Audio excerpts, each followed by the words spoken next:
Chapter 3. Clara woke early the following morning, as was her habit. She hurried down to the kitchen to start breakfast, knowing that Albert wanted to make an early start of things. It had been a long time since she'd been able to stay inside all day and only do women's chores.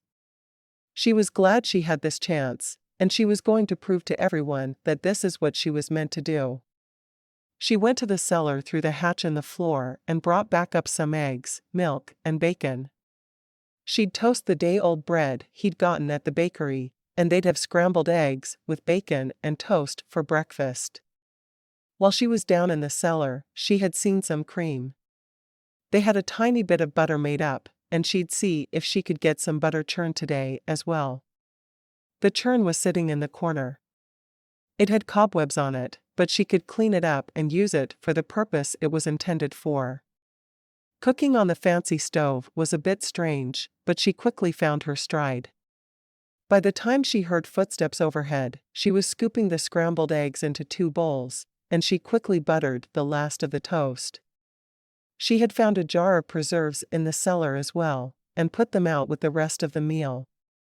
She had just finished pouring milk for the children and coffee for herself and Albert when he reached the bottom of the stairs. "I woke the children and told them to dress and come down," he told her. He stood awkwardly for a moment, watching her work. "Thank you. I was just about to go up and wake everyone." He was wearing a pair of work pants and a button-up flannel shirt. She'd purchased some flannel and decided one of her first projects would be to make Clarence some flannel work shirts like Albert wore. She could already see the hero worship forming in her son's eyes, and she would do whatever she could to foster that and help it grow. A boy needed a man to look up to, and Clarence had been fatherless for too long. The children rushed down the stairs one at a time.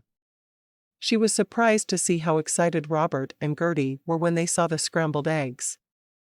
It was as if Christmas morning had come early. "Eggs?" Gertie squealed. "You made eggs?" Clara nodded slowly. "Do you like eggs?" She couldn't tell if the child was upset that she was making eggs or happy about it. "Oh, yes. I love eggs." She took her place at the table and immediately heaped a serving of eggs onto her plate before putting some on Robert's plate for him. She stared down at the eggs with a big smile while she waited impatiently for Albert to say the prayer. Albert stared at his daughter with a half-smile on his face, shaking his head. "Stop being silly and bow your head so we can pray." "Thank God for the eggs, Papa." "Please." Albert sighed, and Clara looked between the 3 of them. She wasn't going to ask now, but she knew she could get Gertie to tell her what was happening later.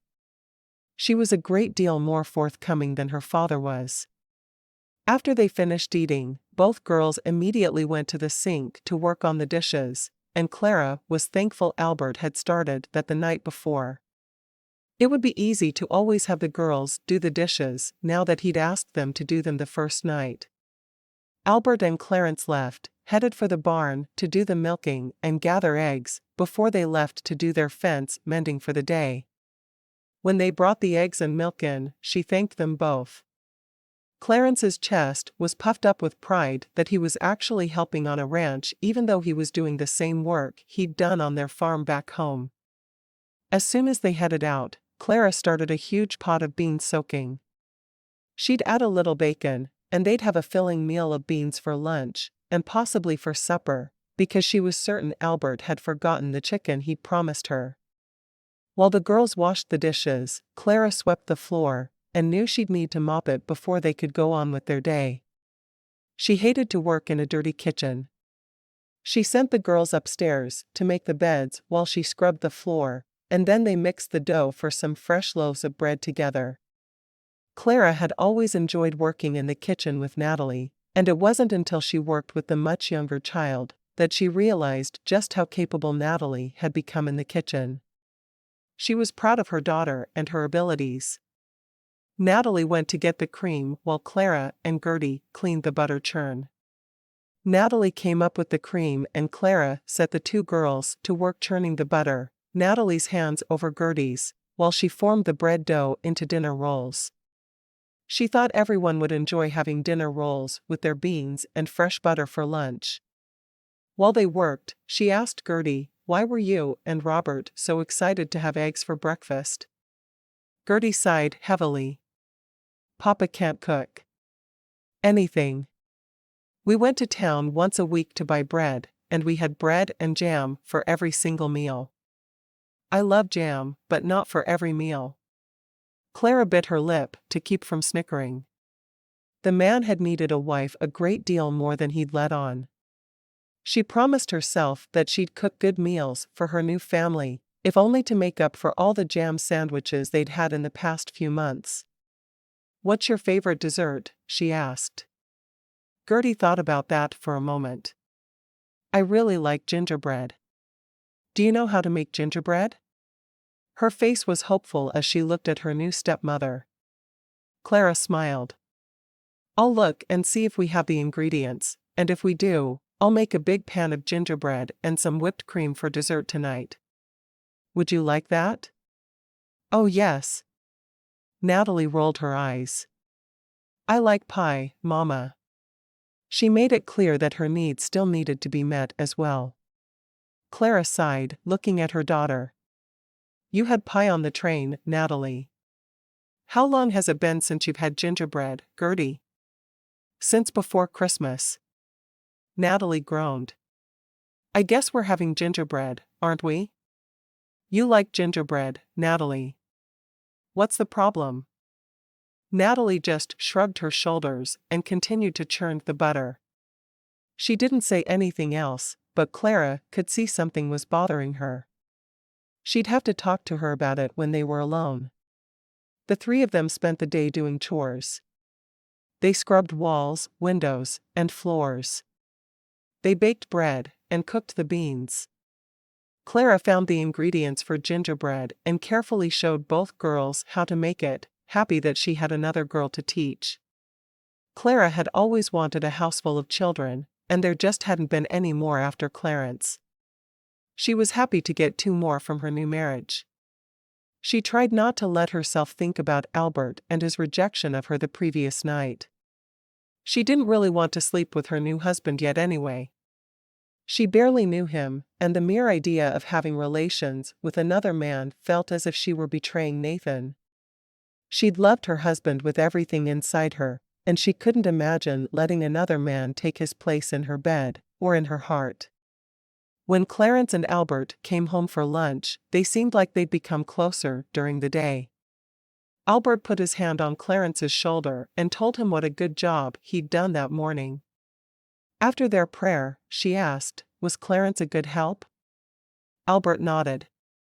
"He held the wire in place so I could nail it in.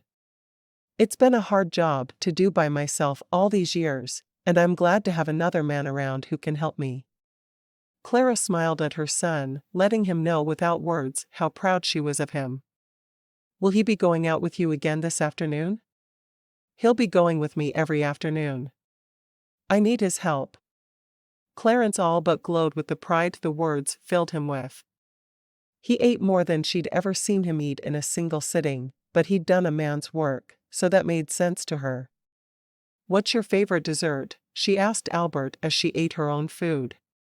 He eyed her for a moment, before finally answering, "Pie, but I don't need you to go out of your way to make it for me." He didn't really want her to do nice things like that for him. He wanted to be able to keep her at arm's length, and he couldn't really do that if she was constantly going out of her way to do nice things for him. She grinned at Natalie. "That's Natalie's favorite as well. If I make it, both of you will enjoy it." She looked at Robert, who had played quietly all morning. "What's your favorite dessert, Robert?" She winked at her daughter, pleased to be making 2 people happy and not just one. Robert shrugged. "I like them all. Cake, pie, gingerbread, muffins, and even candy." He bounced in his chair as he said the words, making it clear that if it was sweet, and she made it, he would eat it. Clara laughed. "Well, you'll be easy to please then." Albert reached over and ruffled his son's hair with a smile. He'll eat just about anything you put in front of him. Especially now. Clara didn't ask why especially now, because she understood.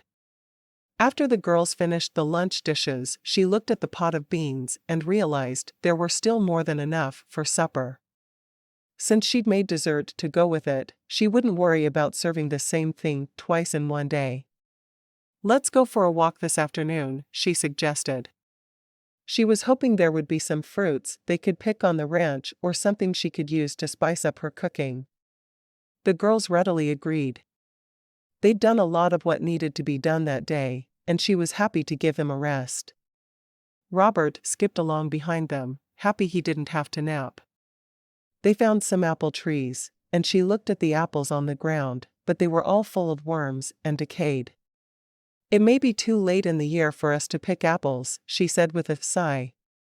"The apples up in the tree still look okay, Mama," Natalie protested. "Do you want me to climb it and get some?" Clara thought about it for a moment, and back home, she'd have agreed in a heartbeat. Here they were just too far from a doctor if one of them fell. "I don't think so." She looked at it carefully, thinking about it. She could almost reach the lowest apples. "I know. Robert, do you want to get on my shoulders and pick apples? You can drop them to Gertie. Natalie, I'll need you behind me, helping to make sure he doesn't fall." Robert nodded, his hair flopping with the movement. "I'm going to have to cut your hair soon," she told him absently. It looked as if it hadn't been cut in 6 months, and when she thought about when his mother had died, she realized she was probably right. Albert needed a good shearing too. She picked him up and settled him onto her shoulders, allowing him to kneel there. His weight wasn't enough that it bothered her, but it gave him enough of a boost that he could reach at least some of the apples. Clara held him by his thighs, while Natalie stood behind her mother with her hands against his bottom, to keep him from falling. He giggled over and over, obviously enjoying being up so high and picking the apples. He would drop one, and Gertie would catch it. She made a pouch out of the front of her skirt to carry them all in. When her skirt was filled, she said, "That's all I can carry." Clara looked down at the amount they'd gotten and made a face. It was probably enough for 2 pies, but not many more. "Does your papa have a ladder in the barn?" she asked. Gertie nodded. "He does. We could come back tomorrow with the ladder and pick a lot more." Clara smiled. "We'll do just that." She carefully lowered Robert to the ground. Walking to Gertie, she made a pouch out of her apron and had the girls pass the apples to her. She didn't want Gertie to be burdened with the weight of them on the way home. They continued walking, going back a different way, and found some fresh berries. "We'll come back and pick those after supper tonight. We'll bring some buckets. We'll make fresh jam, applesauce, and lots of pie filling for the winter." The children were obviously happy that she was thinking forward to the sweets they'd want to eat when winter came. They hurried back to the house, and she found an empty barrel for the apples. It had apparently once held flour, but it would work for now. During dinner that evening, she brought up her plan of picking berries that evening and apples the following day. Albert shook his head. "We'll get the apples tonight while Clarence and I can help, and tomorrow you 4 can get the berries. It doesn't make sense for you to be climbing on a ladder when Clarence and I can do it tonight." So they soaked the dinner dishes instead of washing them right away, wanting to save on daylight. The 6 of them carried 3 burlap bags and a ladder to the apple tree, and Albert held the ladder while Clarence climbed it. They were able to fill all 3 bags with apples. Clara was delighted. "This will make our winter so much tastier."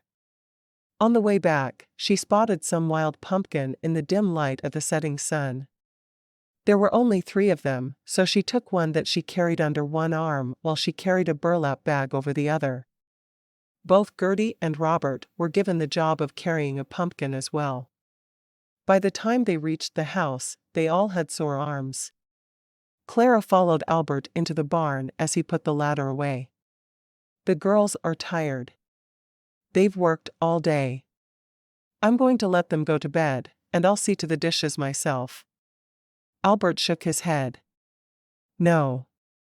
They need to know that no matter how tired you are, you don't go to bed without finishing all of your responsibilities. She wanted to argue with him, but she knew he was right. The children did need to learn to be more responsible. All right. She hated asking the girls to do it, but she would, because she wanted to raise the best girls she could. They walked up to the house and saw that the girls already had the job half done. There were bags full of apples leaning against the walls in the kitchen while the pumpkins sat on the floor. She had a lot of work ahead of her to get everything canned before it went bad, and she knew she wasn't going to pass up the chance for berries the next day. Blackberries had always been her favorite, and she was going to have lots of blackberry pies through the winter. The patch had been a big one, and she was going to take full advantage. It was a good way to teach the girls to work while the sun shined as well. It was obvious to her that Albert felt very strongly about instilling a strong work ethic in all four of their children, and with that as his philosophy, she was going to make sure she worked hard to do the same with them. Her new husband may not want to be married to her, but she knew that he would be a good father to her children, and a good provider for them all, so she couldn't complain. He seemed to be a good man, but he was very obviously still a sad one over the death of his first wife. She still missed Nathan every day, but she'd had 2 years of backbreaking work to distance herself from his horrible death. He'd been out working the fields one day and hadn't come home. She'd found him there on the ground. The doctor had said his heart had just given out. He'd been such a young man, it had seemed ridiculous to her that he could die that way, but she couldn't argue. After she got the children to bed, she went back down the stairs, wondering if Albert would be willing to talk to her. She did miss adult conversation a great deal. She poured herself a glass of milk and sat at the table across from him. Is there anything in particular you want me to do first? Around the house, I mean? He gave her a blank look and shrugged. I don't even know what needs to be done. I tried to keep everything up, but I've never kept house in my life. I've never cooked a meal that didn't end up in the trash either. You've done a good job with the house. Better than I did with the farm I tried to run. She smiled at him to let him know she understood. I'm planning on going out and picking the berries with the children in the morning. Then we'll spend the next couple of days canning everything to have it ready for the winter. She didn't know why she was explaining it to him when he obviously didn't care, but she needed to talk to someone. Do you know if there are other vegetables or fruits that would be ripe about now that I could can for the winter? He shrugged again. My wife did all that. Okay. She asked something she'd been worried about for a while. Do you think we could head into town and buy more supplies before the snows start? I'm worried we'll be stuck here. I'll make another trip into town at the end of this week or beginning of next.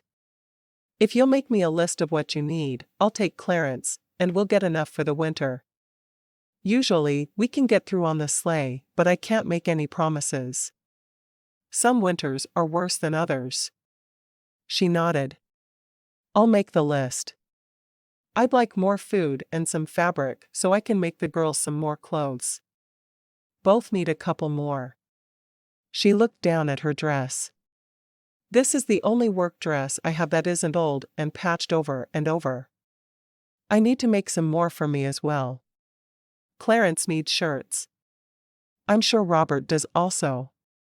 Sewing is a good way for me to keep the girls occupied in the winter. They need to be able to keep their hands busy, so their minds won't be idle. Just write it all down, and I'll take care of it.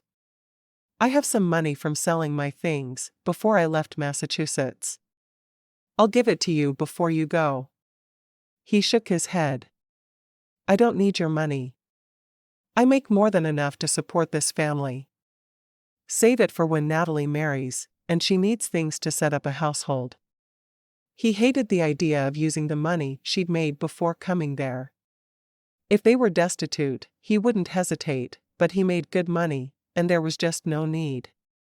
Clara nodded, not liking his answer, but agreeing to do as he said. I'll do that then.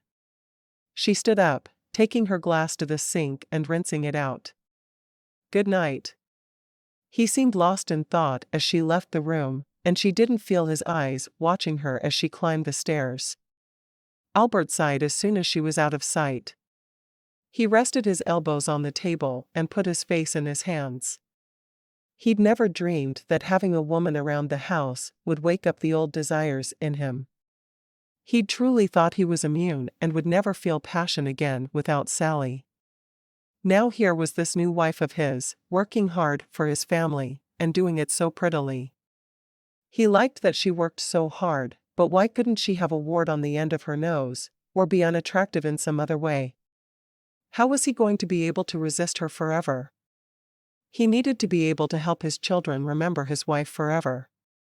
Why was it that it was so hard to remember Sally when Clara was in the room? She stumbled into the kitchen at the same time as he did the following morning. He started the fire in the stove for her, while she ground the coffee beans. She rubbed her hands over her arms, trying to warm them. Would you like anything special for breakfast? She asked. No, just something to fill my stomach. Anything will do. He hated that she was such a good cook. Sally had tried, but she'd never enjoyed cooking, and had been unable to come up with creative ways to fix food. He hated comparing the two women, but couldn't stop himself. I'll get the eggs and milk. He left without another word. Clara stared after him, wondering what she'd done wrong.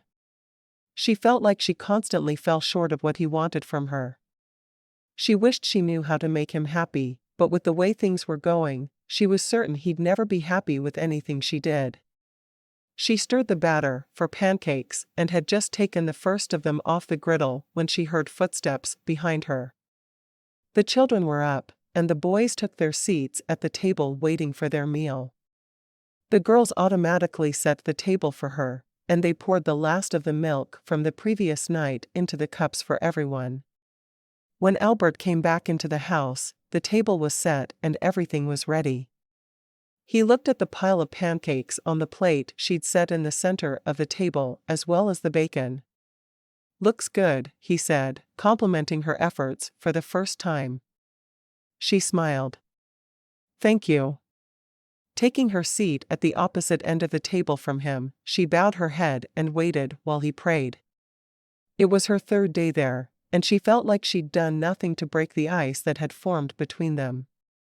How could she spend the rest of her life with a man who only wanted a cook, maid, and nurse for his children? She needed so much more than that. While the girls did the breakfast dishes, she made the beds. She hadn't been in Albert's room before, and saw that he had a photograph of a young woman on his dresser. She assumed it was his first wife, Sally. Sally was very different physically from Clara. She had blonde hair and her eyes looked light, although it was hard to tell from a photograph. She made his bed quickly and picked up his dirty clothes from the corner of his room. She and the girls would spend some time doing the laundry before going out and picking berries. She looked at the bed she'd already made, and with a sigh, stripped it clean. The sheets and quilts needed to be washed as well. It wasn't something she'd planned for the day, but she'd do what needed to be done. She was coming out of his room with the linens in her arms when he walked into the house with a chicken. She took it from him and plucked the feathers, scalding it and preparing it for supper. They'd have something simple for lunch, probably bacon sandwiches, and she'd make a big pot of chicken and dumplings for dinner. The girls started on the laundry while she prepared the chicken for boiling. Natalie efficiently showed Gertie the correct way to use the scrub board and how to rinse everything perfectly clean. Clara felt the pride prick her again that her daughter was so adept at doing household tasks and so willing to help her younger sister. The girls got along well, despite the 4-year age difference. She couldn't be prouder of the girl she'd raised. Each of the children carried 2 pails to put the berries in, and she took along a huge cook pot. She wanted to get as many of the berries as they could before they went bad or animals got them. The four of them worked quickly and efficiently, leaving not a single berry on the bush for scavengers.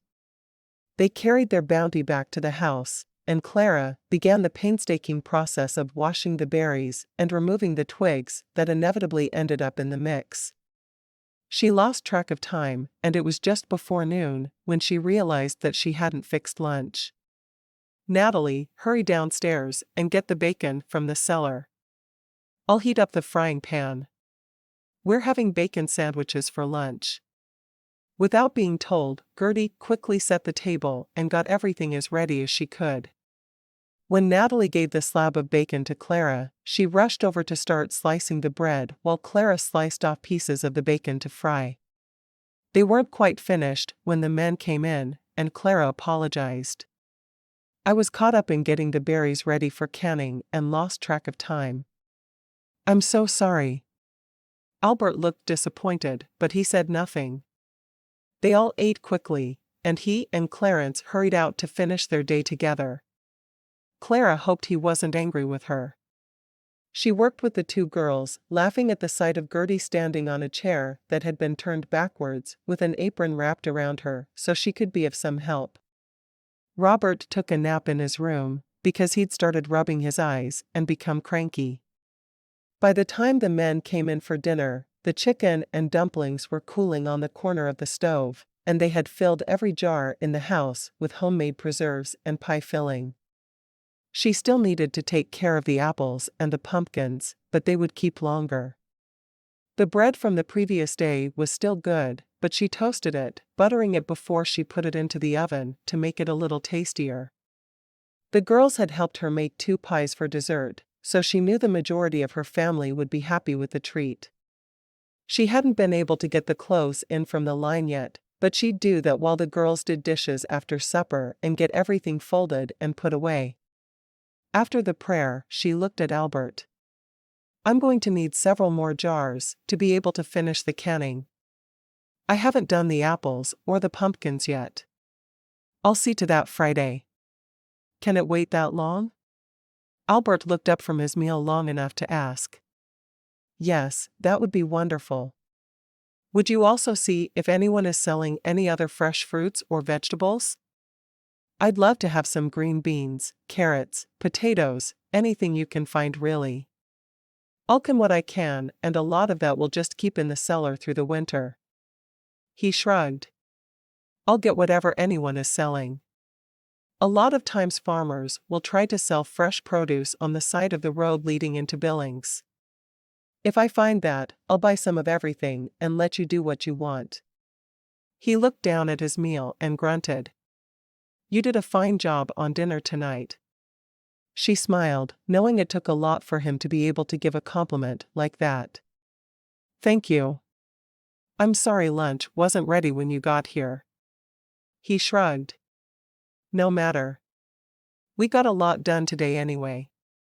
I'm amazed at how much faster work goes with my helper. Life was easier all around with his new wife and her children. He hated to admit it, because it felt like a betrayal of Sally, but Clara was a much better housewife than his first wife had ever been. Clarence flushed with pleasure, and Clara smiled happily. As hard as it was for Albert to compliment her, it seemed to come naturally for him to compliment the children. She knew it meant a lot to her son to hear that he was doing well. I'll make that list tonight and tomorrow. I do want to make sure we have enough to make it through the winter if we get snowed in. Albert nodded. We'll do fine.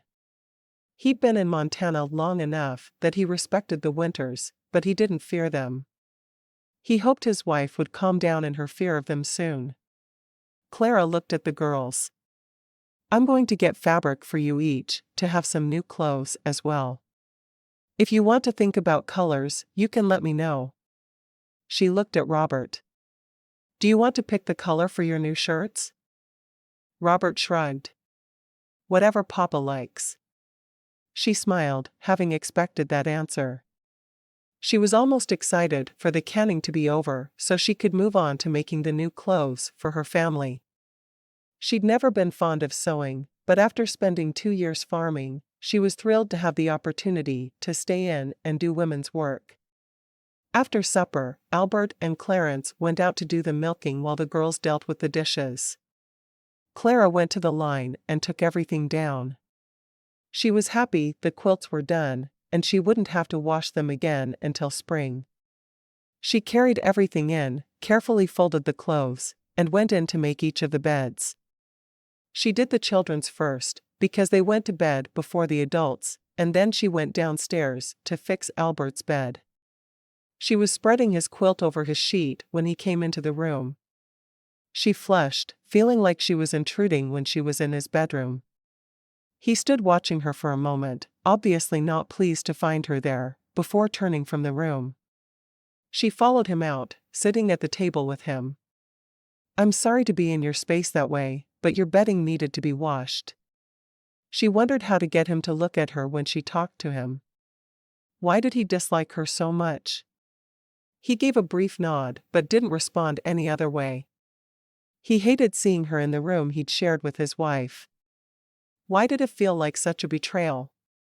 She sighed. "Why didn't you just send off for a maid and a cook instead of a wife? You don't have any desire for a wife." He shrugged.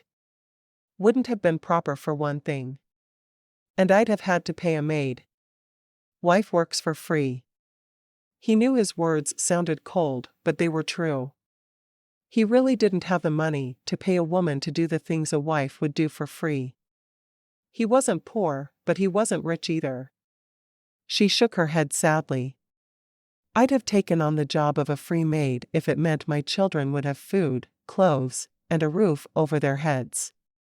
He shrugged again, not willing to pursue the topic. "Will I ever be more to you than the woman who cooks and cleans and cares for your children?" she asked, her voice obviously annoyed. She was glad the children were in bed instead of hearing this conversation. He sighed. "I don't really know. I like you fine. That's not it at all. I lost my wife 8 months ago. I'm not ready to let someone take her place yet." He couldn't believe he was telling a beautiful woman he wouldn't take her to his bed, even though she was his wife. Was he even a man any longer? "I see." She felt the tears prick her eyes as she rose from the table. She wasn't sure why it mattered to her that he didn't want to be married to her, but it did. "I'll get you that list tomorrow." "Clara," he called. She turned, surprised to hear her name on his lips. It was the first time he'd said it. "Yes? You're doing a fine job with my children. I appreciate the meals and all the hard work. We're going to be fine. I just need time." He hated hurting her, and he knew he had. Just because he wasn't over his first wife didn't mean he had to treat his second wife poorly. She nodded, turning back around to climb the stairs up to the bed she shared with Natalie. She hoped he was right and they would be fine. She didn't want to feel lost for the rest of her life. Chapter 4. Clara kept working hard for her family. She finished the canning with the supplies he brought from town and helped him with curing the meat from the steer he'd butchered. They both knew it would need to be used as quickly as they could, but he said he'd do another as soon as the snow started. Once they would remain frozen, they'd stay better longer. She was simply happy to know they'd have food through the long winter. The main thing that had concerned her about moving so far from the city was the winters. The fall cleaning was done, and the first snows blew through. She started the children on schoolwork and patiently taught Gertie to read. Robert listened in as much as he could, and he learned his letters and the sounds he made, although she didn't push him to learn. Natalie was self-sufficient in her schoolwork, and usually finished within a few hours each day. They were falling into a good schedule, and Clara was pleased. Every day she'd sew on their clothes while they did their schoolwork, and every evening after they went to bed, she'd work on gifts she was making for them for Christmas. She decided to make sweaters for both girls and scarves and stocking caps to wear under their cowboy hats for all three of her men. Robert would love being included with the other two. She and Albert would talk quietly while they worked, getting to know one another. He talked about what it was like to grow up in Texas, and how much he'd loved his Sally. She'd talk about growing up in Massachusetts and about Nathan. They talked about when the babies were little and how much they loved them. One thing they never mentioned was their future together. Clara found the omission sad. As the nights got longer and the days got shorter, they found themselves having more and more time together in the evenings. There was really no work that could be done on the ranch after dark, so they'd come in earlier at night. One night, while they were sitting around the table with the supper dishes put away, Gertie asked Albert to play his guitar. Clara looked at him in surprise. "You play guitar? I've never even noticed one." He shrugged. "I keep it under the bed and out of sight. I haven't played in a year." Clara did some quick math. He hadn't played since his wife had fallen ill then. "Please, play something for us," she asked. He shook his head. "I don't know that I can." He had loved playing for Sally, but now that she was gone, he just didn't feel like playing any longer. How could he? Clara didn't ask again. Instead, she had the children play together, not meeting his eyes. While they were awake, she was working on a new dress for Gertie. She stabbed the fabric a little harder than she needed to, pushing her needle through. Someday he would consider her good enough to be married to. She looked at Albert. They'd been married a month and a half, and the only time he'd even kissed her was when he was forced to by the pastor. Clara studied him as she worked. He was carefully whittling a piece of wood, for what purpose she had no idea. She wondered what it would be like to kiss him, for real, and not just because they were sealing their vows. She finished the hem on the dress and called to Gertie. "Let's go upstairs and try this on. I want to make sure I don't need to change it at all." Gertie was practically bouncing with excitement over the pretty dress. "Use my bedroom," Albert called. Clara bit back a retort that it was all his bedroom was good for. She sighed to herself. Why did it make her so angry that he wouldn't treat her like a woman? It wasn't like she was in love with him. No, she didn't love him, but she was interested in learning if love was even an option between them. She wanted to get to know the man better, and possibly have a real relationship with him. She felt like he owed her that chance. He should be courting her and treating her like she was someone he cared about, instead of ignoring her so much. She helped Gertie into the dress and smiled when it fit so well. She'd left plenty of room in the waist for it to be taken out so it would fit for longer, and had left room at the hem for it to be taken down. The dress should fit for at least a couple of years to come. Gertie insisted on wearing it into the big room so the family could see it on her. Albert told her she was almost as beautiful as her mother, and Gertie sat on his lap and hugged him. Clara had known there was great affection between father and daughter, but had never before seen the two of them display it with her sitting on his lap. She'd never heard him mention her mother to her before either. She felt as if she was completely left out of the situation, and it made her sad. As she helped Gertie get out of the dress, she sighed. She needed to have a talk with Albert. They'd been married long enough that she should be able to tell him how she was feeling. Shouldn't she? Once the children were tucked into bed that evening, Clara returned to the table and took out her crocheting. The girls' sweaters were coming along beautifully. She took a deep breath and steeled herself before saying, "Is there something wrong with me?" His head jerked up from whatever he was carving. What? He was married to a beautiful, capable woman who seemed able to do just about anything, and she thought something was wrong with her. "I want to know if there is something so ugly about me that you find you can't look at me or treat me like anything other than a maid. I've been married to you for 6 weeks, and the only time you've ever kissed me is when the pastor told you to." The only time you've ever touched me is to help me get in and out of the wagon. It's not natural for us to be married and never touch or kiss." She didn't look at him as she said the words, and instead she concentrated on the hook in her hand as it formed the small sweater. He sighed. "There's nothing wrong with you. I actually think you're very attractive." He set the wood and knife in his hands onto the table and braced his hands on his knees. He looked at her as he said the words, hoping she'd understand. "I loved my wife more than I've ever loved anyone. When she died, I felt like a part of me died too." Clara's eyes met his, and she shook her head. "You act like you think I don't understand losing someone you love. I loved my husband something fierce, but it doesn't feel right to me to tie myself to you for life, and not at least explore whether or not we could have feelings for each other. I could love you, even though I loved him. Just like I love your children, even though I love mine." She looked down again. "I just know what we're doing isn't right. We made vows to each other, and we're ignoring those vows." Albert shook his head. "I'm not ignoring them. I'm postponing them, for now. I need a little more time." "How much?" she asked. She wasn't sure what was prompting her to push him this way, but she just didn't feel right about the way things were between them. His Adam's apple bobbed as he stared at her. "How much? How much time do you need? A week? A month? A year? A decade?" She met his eyes again, feeling stronger than she had in a long time. "How much time do you need before you can stop thinking of me as someone you hired and start exploring the fact that you now have a wife?" He let out a breath. "I don't know. How long do you think I should need?"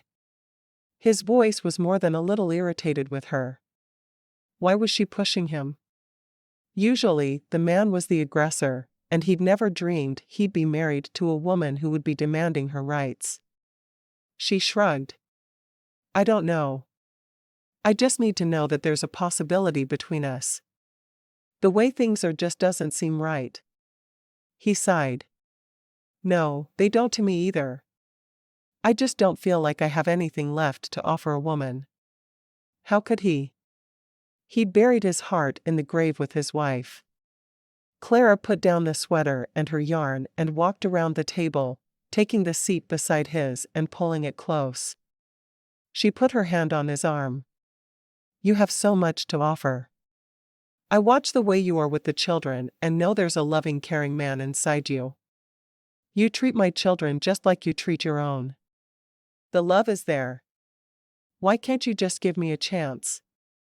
Even Clara couldn't believe the words that were coming out of her mouth. Why she was practically begging the man for his love. Did she have no shame? He looked at the hand on his arm, and then he looked up at her. His tongue moved out to wet his lips. He'd wanted to kiss her for weeks, but felt like it would be a betrayal to Sally. Could he kiss her, and be a husband to her, without feeling guilty? Would it be wrong to move on? If it was just physical, and he didn't let his emotions get involved, would that make it all right? He scooted his chair a little closer to hers and cupped her chin in his hand. "I know it seems strange to you, but I feel odd touching any woman but my wife this way." Clara's eyes were a warm brown in the light of the lantern. "Your former wife, you mean?" "I'm your wife now." He nodded, and his gaze dropped to her mouth. He'd noticed her full lips before, and wondered how it would feel to kiss them for real. Slowly, he lowered his head toward hers, half afraid of what would happen when their lips actually touched. Clara watched as his mouth descended toward hers, her eyes finally closing as his lips brushed against her own. She felt a shudder of surprise as he kissed her. There was an electricity between them she hadn't felt with Nathan. She parted her lips for his kiss, and he immediately swept his tongue in to deepen the pressure. His hand left her jaw and moved around to the back of her neck, holding her mouth in place for him. Her hands crept up and moved to his shoulders, caressing them softly while her lips returned his kisses. She'd missed being intimate with a man. She'd missed kissing and being held. Her husband's death had shut down that part of her nature for a long while, but now? Now she was ready for more, and she was married to this man. After a long moment, Albert pulled his head away, staring down at her with surprise. "I'm not sure we should have done that," he said to her. Clara shook her head. "I'm sure we should have. Albert, I know how you feel about your late wife." "I do. But we're not buried with our first spouses. We're here, and we need to go on for ourselves and for our children." He stared down into her eyes for a moment before sitting up straight and staring off over her shoulder. "Let's leave things as they are for another week or so. I'll try to be more affectionate during that time. I'll touch you more. Kiss you more. We'll see how we feel in a week, and if we both want to, maybe you can move your things down to my bedroom." He almost choked on the words, hating the idea of sharing the room he'd shared with Sally with any other woman, but knowing that she was right, and the way things were between them was unnatural. She nodded slowly, standing up. She was a lot more shaken by his kiss than she'd thought she'd be. It wasn't like she was a young virgin who had never been kissed. She'd been married for 9 years. "That sounds fine." She stood and gathered up her crocheting and hid them away again. "Good night, Albert." He was blocking the way to the stairs. "I said I'd be more affectionate." He put his arms around her and tenderly kissed her good night. "Good night, Clara." He walked to his bedroom and shut the door with a snap. Clara took the lantern and used it to guide her to her bed. As she undressed in the darkness and put her nightgown on, she knew that things would never be the same between them again. No matter what happened from here, they could never go back to the easy friendship they'd had the past few weeks. She slipped into bed beside Natalie, and she knew she didn't want that easy friendship back. She needed to see how things would work out between them.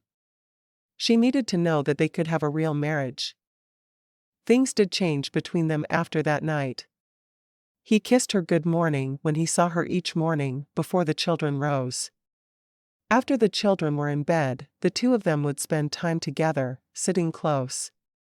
Sometimes they would kiss, and sometimes they would just talk, but always they'd be touching somewhere, even if it was just their knees through the layers of clothing they both wore. As they got closer to their self-imposed deadline of 1 week, Clara got more and more nervous. Would he reject her, or would he invite her to share his bed? She was nervous at the idea of sharing a bed with a man she'd known for such a short period, but she'd put herself in this situation, and she truly didn't want out of it. Albert thought of her during the day while he worked. He found himself daydreaming about what it would be like to lay Clara bare on his bed and press between her spread thighs. He wanted her. There was no doubt about that, and if he didn't give her his heart, there was nothing wrong with having relations with her, was there? On the day they'd given themselves as a deadline, he'd sent Clarence on to the house after milking with the promise that he'd be in shortly. He'd gone to kneel at Sally's grave, right there on the other side of the road from the barn. He explained everything to her. "I know it must seem to you as if I'm cheating on you, but I'm not. I still love you. I never would have remarried so soon if I hadn't needed a wife so badly. It was for the sake of the children. Now, I find that the wife isn't happy to stay upstairs, but after 2 months, who can blame her? Please don't hate me, Sally. I don't love her. I could never love another woman the way I loved you. I'll just do my duty toward her, and that will have to be enough." He stood and walked toward the house, wishing he could send the children to bed right away so he could take his wife to his bed. He wanted her. Badly. He could admit that to himself. He was ready to have a woman in his bed again. It had been over a year since he'd had relations. It was time. He was a man after all, and he had a right to make love to the new wife he'd taken. Clara was more aware of her new husband that evening than ever before. Their kisses and discussions after the children had gone to bed for the past week had her waiting nervously to see how he would react to her. When he came into the house, he stopped at the stove where she was cooking to brush a soft kiss across her cheek. Her eyes met his in surprise, because he'd never done that in front of the children before. Did that mean he was ready to make their marriage a real one? Clara took her seat at the table and listened to Albert's deep voice pray. She barely picked at her food, so nervous she was shaking. She had no idea what the evening would bring, but she was glad she would finally have an answer to some of her questions. She needed that answer. The girls played with Robert after the dishes were done, slowly rolling a ball back and forth between them. Clarence sat at the table with her and Albert doing his arithmetic and asking questions whenever he had one. Clara worked steadily on the new shirt she was making for Robert, taking her time with each tiny buttonhole. The painstakingly slow work made her concentrate on something other than what would be happening once the children were in bed. Finally it was 9, and time for the children to sleep. She went up the stairs with them to see them to their beds, as she always did. She'd left a nightgown hidden downstairs earlier in the day, just in case. She didn't know if she'd need it, but if she did, she wanted to be prepared. While Robert had napped earlier, she'd taken a bath in the big tin tub in Albert's bedroom as well. She wanted to be clean for him. Robert wanted an extra story that evening, so she let all the children pile onto the bed he shared with Clarence, and she told one of her favorite bedtime tales from her childhood. Even though Natalie and Clarence had heard the story over and over, they enjoyed their time lounging on the bed, listening to the stories she told. Finally, she got all 4 children into bed and crept silently down the stairs, looking at Albert as he sat at the table, whittling as usual. She took a deep breath as she walked toward him, waiting for his decision. She stopped just a foot in front of him, and he set his wood and knife down, taking her hand in his and leading her to his bedroom. He closed the door behind them, and he stood looking at her in the light of the lantern that he'd lit while she was upstairs. His hands reached out to cup her face, and his eyes bored into hers. "I want you," he whispered softly. He wouldn't lie and tell her he loved her, but did that matter? They were married and raising 4 children together. They had a right to enjoy the benefits of marriage. She took the big step between them that pressed her body against his. "I want you, too." When she'd first talked to him about all this, she hadn't really wanted him.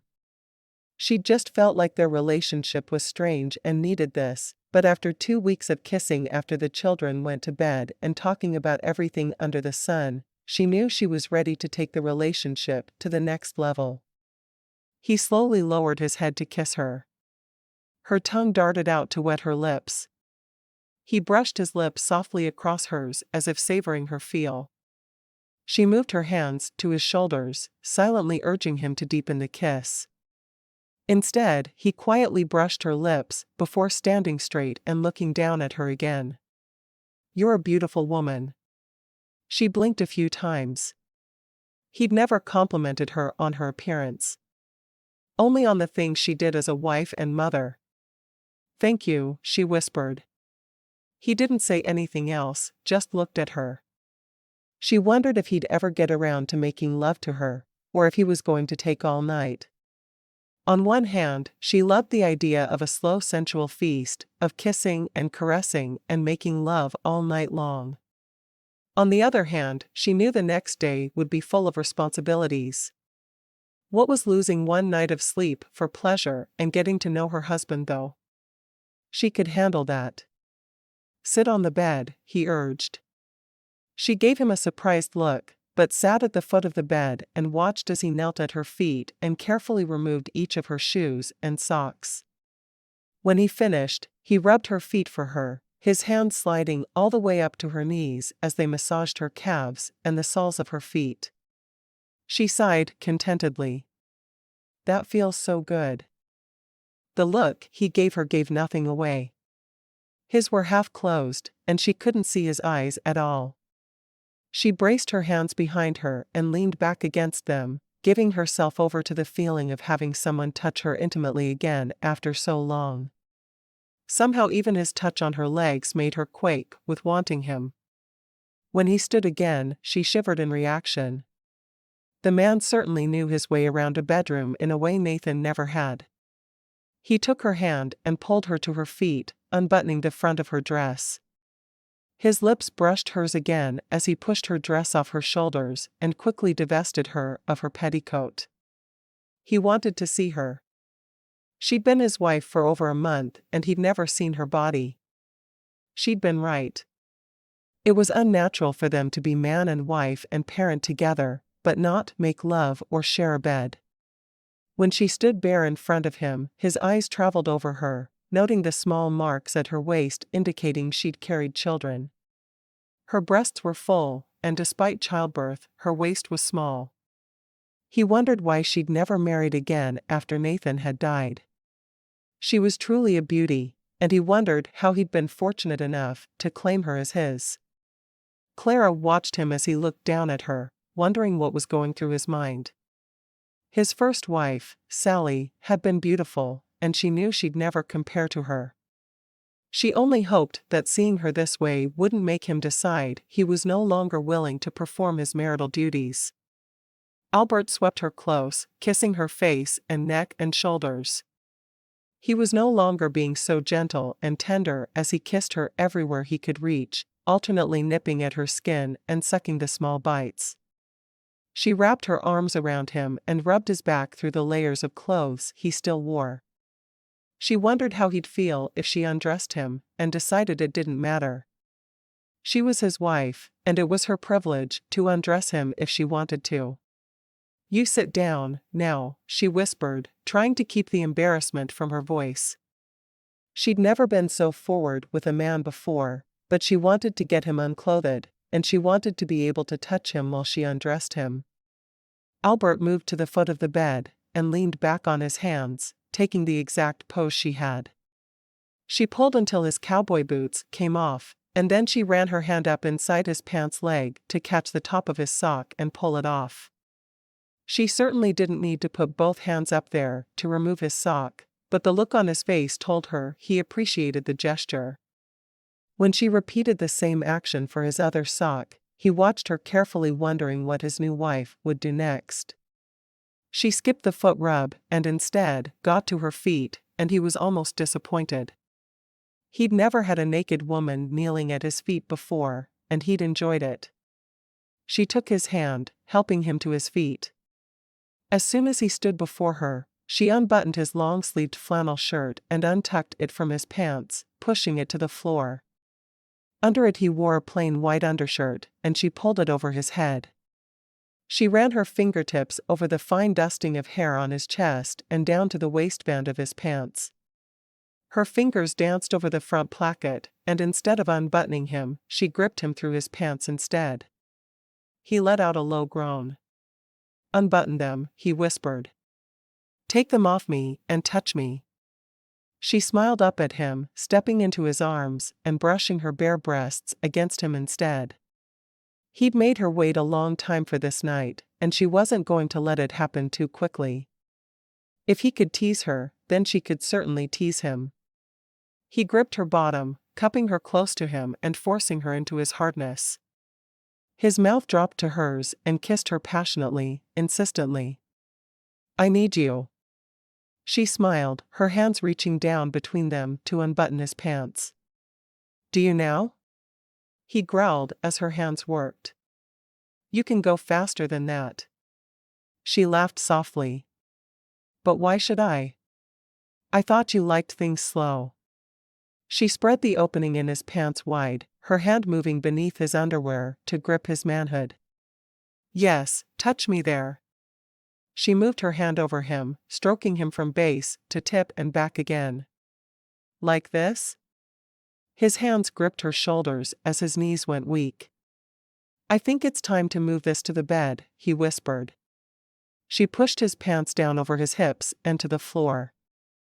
"You think?" He pushed her backward until she fell onto the foot of the bed, and then lifted her hips to fit her there completely. He stretched out beside her, his hand immediately going between her thighs while his mouth angled toward one breast, pulling her nipple into his mouth. She arched against him, loving his touch on her. His hands were rough from the hard work he did, and his touch reminded her of what a strong man she was now married to. He lifted his head, looking down into her eyes, by the light of the lantern still burning on the dresser. "Are you ready for me?" She nodded, nervous now that the time had actually come to join with him.